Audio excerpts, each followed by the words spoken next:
Loh, Kita balik lagi di Loyo, kali ini dengan edisi bukan jeruk tapi buah naga. ada kok.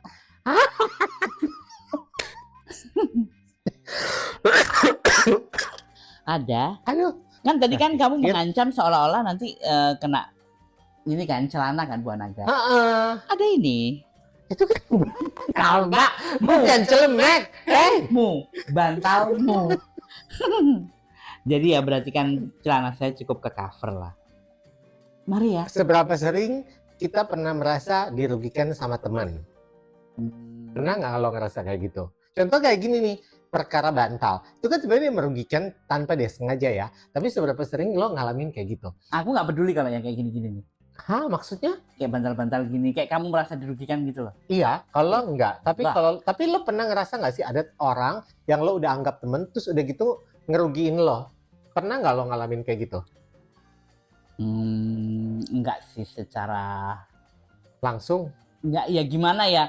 Mesti tergantung temennya. Oh, kalau temennya misalnya temen baik segala macam, mau dia rugiin lo nggak masalah gitu.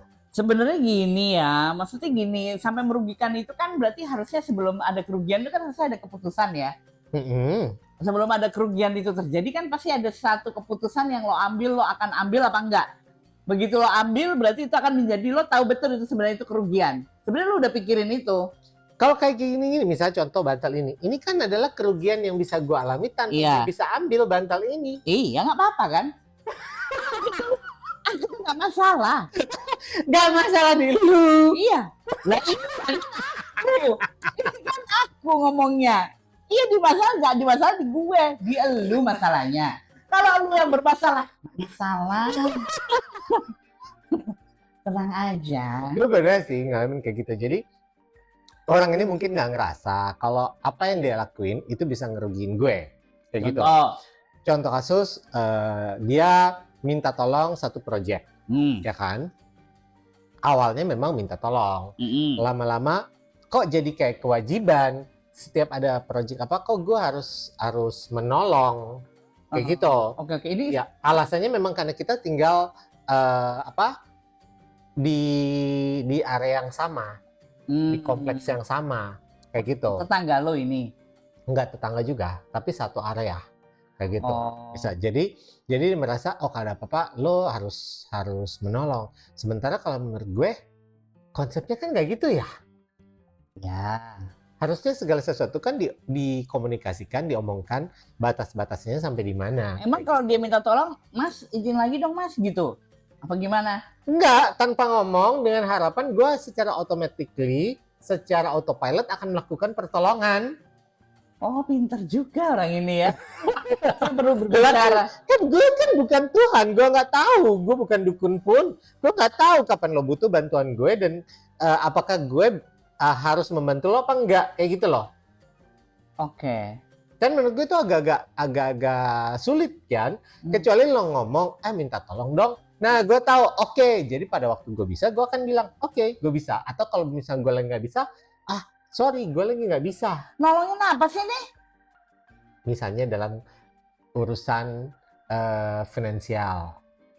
Oh, utang. Anda ini kok langsung banget. Aduh, kamu tuh loh in this situation. In this situation. Udah nggak usah pakai eksplisit gitu, udah langsung aja. Gue itu nggak masalah, selama kalau gue memang bisa bantu, pasti gue bantu. Kayak gitu. Kalau memang gue tahu gue bisa bantu, gue bantu. Oke. Tapi kalau memang gue lagi nggak bisa, ya gue pasti Ya, akan minta ngomong. tolong lagi. Gue akan bilang, aduh gue lagi nggak bisa. Gitu. Cuman jangan beranggapan bahwa setiap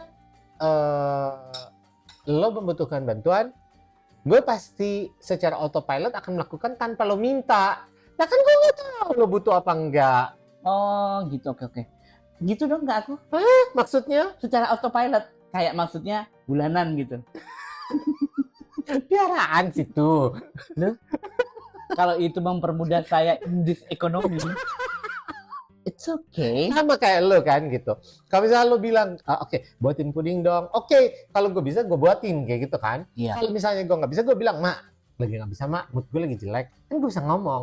Tapi kalau ini misalnya lo berasumsi bahwa lo pengen makan puding dan gue harus menyiapkan puding itu untuk lo tanpa lo ngomong ke gue. Gimana gue tahu lo lagi butuhnya makan puding apa enggak? Misalnya kayak Itu gitu loh. temen lo lagi aleman. Aleman itu apa sih?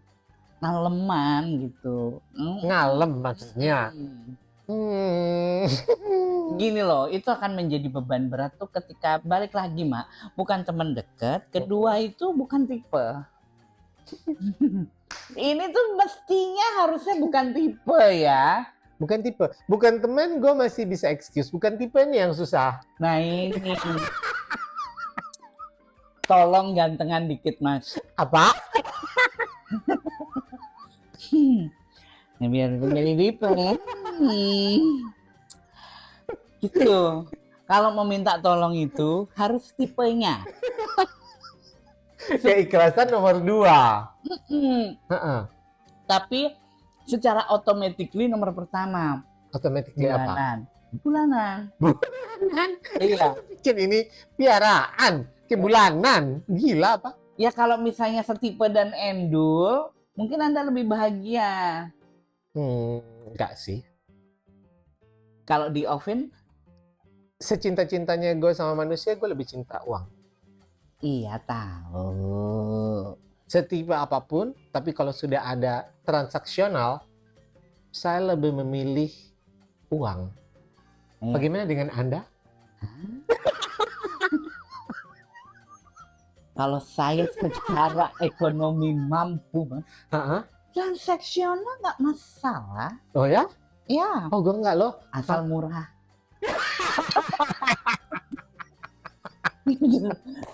Kalau gue, kalaupun misalnya gue mampu, ya, bisa gue dikasih rezeki mampu, tapi kalau sudah transaksional, enggak. Gue lebih cinta uang daripada orangnya. Tapi kalau orangnya enak banget loh, Mas. Enggak masalah, tetap. Tapi kalau harus transaksional, gue nggak mau. Karena menurut gue, dengan misalnya uang yang gue punya itu, gue bisa mendapatkan keenakan yang lebih dari itu lagi. Oh itu maksudnya. Nggak usah saya perjelaskan bagaimana adabnya dia kan. Tertipu kan.